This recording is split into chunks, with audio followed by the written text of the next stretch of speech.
দেশি পোলা তৌসিফের সাথে অনেকদিন থেকে একটা কোল্যাব করব ভাবছিলাম। সেই মতো ওকে বললাম আমার ইচ্ছের কথা। ওর সম্মতির পরেই রাত জেগে একটা জম্পে স্ক্রিপ্ট লিখে ফেললাম। এবার ওকে ফোন করার পালা। হ্যালো মিস্টার দেশি পোলা, তোমার কিন্তু স্ক্রিপ্ট রেডি। কালকে আসছো তো গল্প রেকর্ড করতে? হ্যাঁ সুজিত দা, কাল সকালে যাব। আমি এখন একটা চ্যালেঞ্জ ভিডিও শুট করছি। ফোনটা কেটে গেল। বড্ড হাওয়ার আওয়াজ। ছেলেটার এই উদ্যম আমার সব থেকে বেশি ভালো লাগে। পাতার দিকে তাকিয়ে মনে হলো, না, এবার গল্পটা লেখা সার্থক। এবার একটা লম্বা ঘুম দিতে হবে। কাল সকালে অনেক কাজ আছে। যখন ঘুমোতে গেলাম তখন মাঝরাত, প্রায় 2টো বেজে গেছে।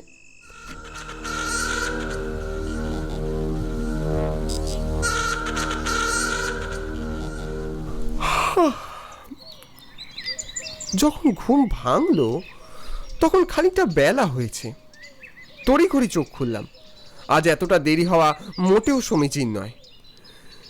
চায়ের জলটা বসিয়ে কেদারায় বসে মোবাইলটা খুলতেই চমকে উঠলাম। একটা খবর সাথে সাথে মোবাইলের স্ক্রিনে ভেসে এলো। ইউটিউবার তৌসিফ কাল রাত থেকেই নিখোঁজ।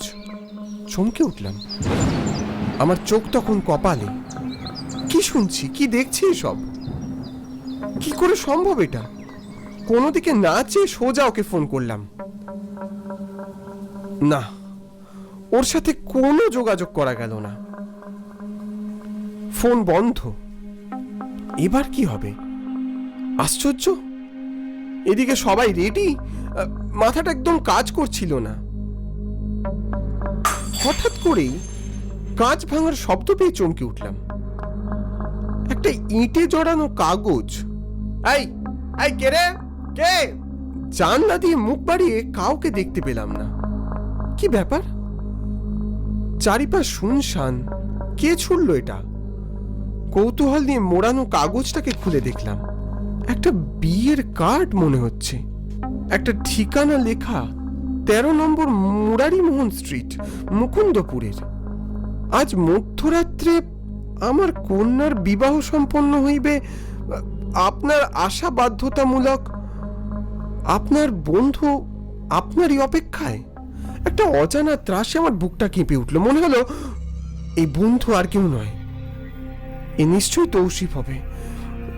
আমাকে আমাকে এক্ষুনি বেরোতে হবে, একবার এক্ষুনি। হুইসেল বাজিয়ে ট্রেন যখন থামল মুকুন্দপুর স্টেশনে, তখন চারিপাশে আঁধার ঘনিয়ে এসেছে। স্টেশনের সিঁড়ি দিয়ে নামতেই দেখলুম বটগাছের পাশে 4-5টা রিক্সা দাঁড়িয়ে আছে। তবে সেখানে একটাও রিক্সাওয়ালার টিকি পর্যন্ত নেই। কি মশাই, আমরা তো আছি আপনাকে নিয়ে যাওয়ার জন্য। কোথায় যাবেন বলুন? চমকে উঠলাম। লোকটা এতক্ষণ পাশেই দাঁড়িয়েছিল খেয়াল করিনি তো। কাঁচা পাকা উস্কো খুস্কো চুলের বিচিত্র দর্শন লোকটাকে দেখে খানিকটা স্বস্তি হলো। দাদা, যাব মুরারিমোহন স্ট্রিট। রিক্সাওয়ালা আমার দিকে তাকিয়ে একটা প্রাণ খোলা হাসি দিল। কি হলো, যাবেন? যাবনি মানে? শিগগিরই উঠে আসুন। রিক্সাওয়ালা পুরো ঠিকানাটা শোনার প্রয়োজনও মনে করলেন না। হুড়মুড়িয়ে রিক্সা ছোটালেন ঝোপঝাড়া জঙ্গলের মাঝে সড়ক দিয়ে। আর কতক্ষণ লাগবে মশাই? আরে এই তো বাবু, এই রাস্তা পেরোলেই একটা মাঠ, আর মাঠ পেরোলেই মুরারিমোহন স্ট্রিট। রিক্সাওয়ালার কথা মতো খানিকটা দূর যেতেই একটা প্রকাণ্ড মাঠ নজরে এলো। রঙিন আলো সেজেছে চারিপাশ। বাবু, ওই দেখা যাচ্ছে বিয়ে বাড়ির প্যান্ডেল। হ্যাঁ, কিন্তু আপনি এটা বলতে পারেন যে এখানে বিয়ে বাড়িটা কার হচ্ছে? রিক্সাওয়ালা অদ্ভুত হাসি হেসে বলল, যার বিয়ে হচ্ছে সে আবার নিজেই জিজ্ঞেস করছে কার বিয়ে হচ্ছে।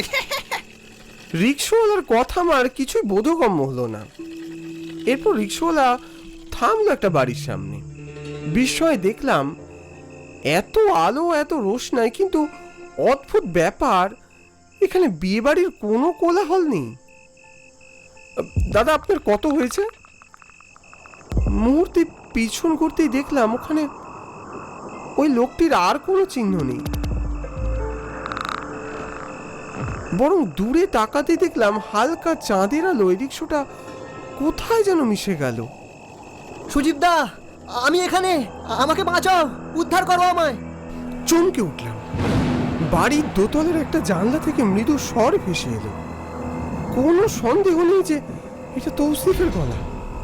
আমি চ্যালেঞ্জ ভিডিও শুট করতে গিয়ে নিজেই চ্যালেঞ্জে ফেসে গেছি, আমাকে বাঁচাও। দাঁড়া দাঁড়া, আমি আসছি। আমি ঠিকই ভেবেছিলাম বন্ধু বলতে ওর কথাই বুঝিয়েছে কেউ, কিন্তু কে কে সে? সে যাই হোক, আমাকে এক্ষুনি উদ্ধার করতে হবে ওকে। বাড়ির সদর দরজাটা অবরুদ্ধ।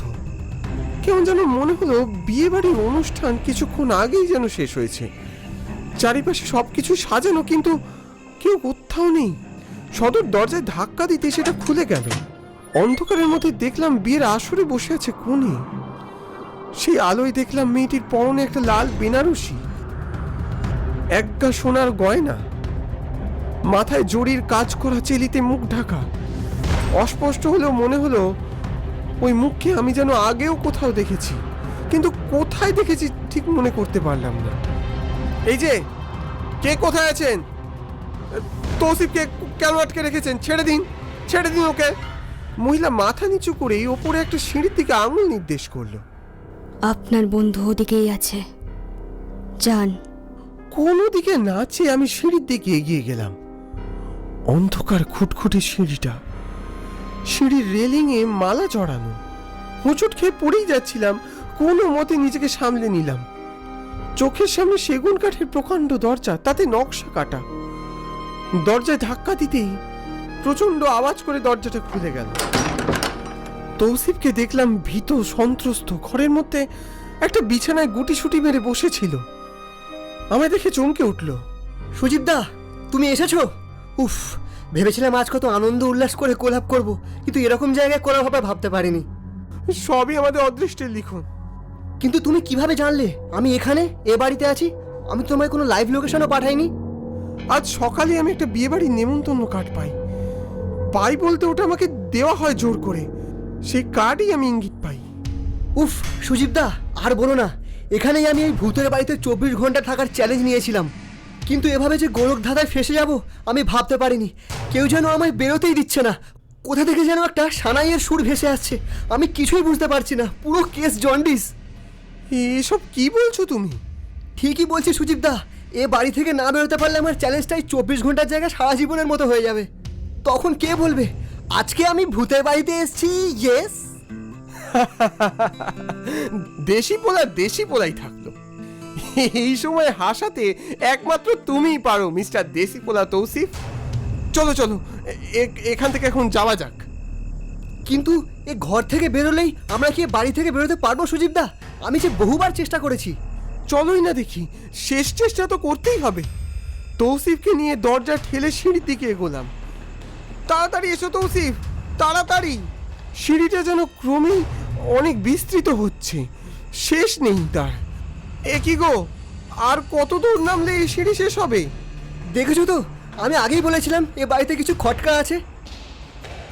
একসময় সিঁড়িটা শেষ দেখতে পেলাম। ওই তো সিঁড়ির শেষ প্রান্ত দেখা যাচ্ছে। তবে সিঁড়ির শেষে দেখতে পেলাম একটা লোক আমাদের দিকে তাকিয়ে দাঁড়িয়ে আছে, তার হাতে বরণ ডালা, মৃদু হাসি মুখে। এই লোকটাকে আমি আগেও যেন কোথায় দেখেছি। এসো বাবা জীবন, এসো। তোমার জন্যই তো অপেক্ষা করে বসে আছি। কখন থেকে তোমার বন্ধু অপেক্ষা করছে, এদিকে তোমার বার্তাই নেই। আমরা তোকে আটকে রেখেছি কখন থেকে। লোকটাকে এবার চিনতে পারলাম, ভবেশ বাবু। আমি আর তৌসিফ থমকে দাঁড়ালাম ওনার সামনে। তৌসিফ আমার দিকে ভয়ার্ত দৃষ্টিতে তাকিয়ে বলল, কি গো সুজিতদা, তুমি ওনাকে চেনো নাকি? হ্যাঁ, মানে ওনার মেয়ে মাধবীলতার সাথে আমার বিয়ে সম্মত হয়েছিল এক সময়। এবার বুঝতে পারলাম কেন সবকিছু এত চেনা চেনা লাগছে। তা কেমন আছো বাবা জীবন? দিনকাল সব ভালো তো? আসতে এত দেরি করলে কেন? লগ্ন যে বয়ে গেল। ওদিকে তোমার বন্ধু তোমার আসার অপেক্ষায় হাতের কর গুনছে। যাক, তুমি এসে পড়েছো যখন আর কোনো চিন্তা নেই। দেখুন ভবেশ বাবু, আপনাদের সাথে যা হয়েছিল তার জন্য আমি আজও লজ্জিত। আপনারা কেমন আছেন? ওই আছি আর কি, লজ্জার কি আছে বাবা? আজ এমন শুভ দিন, আমার যে কি আনন্দ হচ্ছে তোমায় কি বলি বাবা। কাকাবাবু, আজ কি মাধবীলতার বিয়ে? আরে বাবা জীবন, কাকু বলছো কেন? বাবা বলো। মানে কি কি বলছেনটা কি কাকাবাবু? ঠিকই তো বলছি, গতকাল ধরে তোমার জন্য অপেক্ষা করেছি, একটা সুযোগ পেয়েছি, সেটা কি হাতছাড়া করা যায় নাকি? হ্যাঁ, তৌসিফের চোখে মুখে আতঙ্কের ছাপ। এই সুজিবদা, দেখো লোকটার দেহে হাড় মাংস কিছুই নেই, শুধু মনে হচ্ছে পোশাক বাতাসে ভেসে আছে, মনে হচ্ছে যেন পোশাক কথা বলছে। কি বলছো কি? আমার সামনে জলজান্ত ভবেশবাবু দাঁড়িয়ে আছেন, দেখতে পাচ্ছ না তুমি? না সুজিবদা না, তুমি আমার সাথে কেটে পড়ো, এখানে কিছু না কিছু ঘাপলা আছে। তৌসিফ আমার হাতটা টেনে বেরোতেই যাচ্ছিল, কিন্তু দেখলাম ভবেশবাবু ওনার এই বিরাট লম্বা হাতটা ওর কাঁধের উপরে রাখলেন। কোথায় যাচ্ছ হে তুমি? তুমি চলে গেলে আমার মেয়ের বিয়ের ভিডিওটা করবে কে? এই যে বাবা জীবন, যাও বিড়িতে গিয়ে বসো, আমার মেয়ে কতকাল ধরে তোমার জন্য অপেক্ষা করছে। এসব আপনি কি বলছেন কাকাবাবু? ঠিকই তো বলছি, যাও, দেরি করো না। এই কে আছিস? বাড়ির আলোগুলো জ্বালা, কতকাল সব অন্ধকার হয়ে পড়ে আছে। যাও বাবা জীবন, যাও, আমার মেয়ে মাধবীলতার কাছে যাও। ততক্ষণে আমি বুঝে গেছি তৌসিফ ভুল কিছু বলেনি। অবস্থা বেগতিক বুঝে ধীরে ধীরে এগিয়ে গেলাম। আমার দিকে মাথা তুলল মাধবীলতা। উফ, কি ভয়ঙ্কর! কি গো, তোমার জন্য কতকাল অপেক্ষা করে আছি, আমায় বিয়ে করবে না তুমি? যাও, সেজে গুজে এসো, এবেলা বিয়েটা সেরে নি। মাধবীলতা, তোমার একই চেহারা হয়েছে। আর কি করব বলো, তোমার জন্য অপেক্ষা করতে করতে আমার এই হাল। কি বলছোটা কি তুমি? আমার জন্য অপেক্ষা করেছো মানে? হ্যাঁ, তাই তো, এটাই সত্যি। আমি জানি তোমার স্ত্রী হিসেবে আমি অযোগ্য, কিন্তু কি করব বলো? আমি যে আমার মন তোমায় সঁপে দিয়েছিলাম। তারপর যখন প্রথমবার তোমার সঙ্গে কথা হলো, তখন থেকে আমি তোমাকেই স্বামী মেনেছি। কিন্তু পাকা কথা হয়ে যাওয়ার পর তোমার বাড়ির লোক যখন জানতে পারলো যে আমি আমার বাবার কুড়িয়ে পাওয়া মেয়ে, তখন তারা বাদ সাধলো। চুপ কর মা, চুপ কর, ও কথা আমি মানি না। সমাজের এই নিষ্ঠুরতার জন্য অনেক কষ্ট পেয়েছিস তুই, কিন্তু আর নয়। কিন্তু কারোর মুখে যদি ও কথা শুনি, তবে তাকে আমি ছাড়বো না। এই, কে কোথায় আছিস? বিয়ে শুরু কর। আমাদের দুজনেরই তখন আতঙ্কে সারা গায়ে ঠান্ডা স্রোত বয়ে যাচ্ছে। এসব কি শুনছি? এবার কি হবে? তবে এখন কি তুমি একটা ভূতকে বিয়ে করবে সুজিতদা? এই, কি বলছো তুমি? কাকাবাবু, আমি একটা কথা বলি। বলছি, বাড়ির বাইরে থেকে ভিডিওটা শুরু করলে হয় না? বেশ, বিয়ের বর বাড়িতে ঢুকছে, সেখান থেকে ভিডিও শ্যুটটা স্টার্ট করলে তাহলে ওয়েডিং ভিডিওটা খুব ভালোভাবে শুরু হবে আর কি। বুদ্ধিটা মন্দ দাওনি। বাইরে থেকে ভালো করে ক্যামেরাখানা দিয়ে শুরু করো দেখি।